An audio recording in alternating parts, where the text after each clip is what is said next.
weld being performed here on the patch plate, 3/8" patch plate for this link belt excavator stick. I'm coming around this last curvature finish right here. I use the propane torch to create an extra bit of plasma to help keep the weld stabilized and creating more flux action.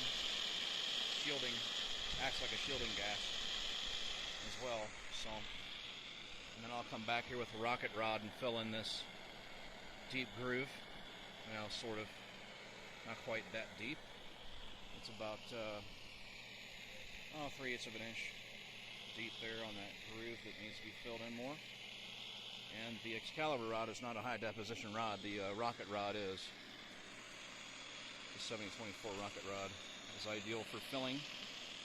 Not quite as strong as the 110/18 Excalibur though, but we've got to do what we've got to do to make things work and look great. Mainly, we've got an excellent joining pass here, single pass, going all the way around this patch plate. And then all I have to do is add another patch plate here and another one here. And I've got some 3/4" thick plate here already set up. That won't look the greatest, but it will certainly be very strong.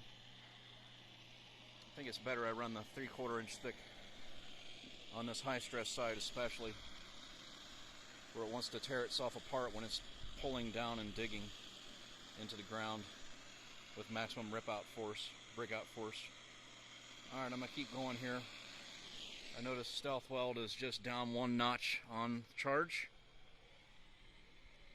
That's all after running about 6 on my 7th electrode, 3/16 Excalibur. Alrighty, moving along. Soldering onward, almost done.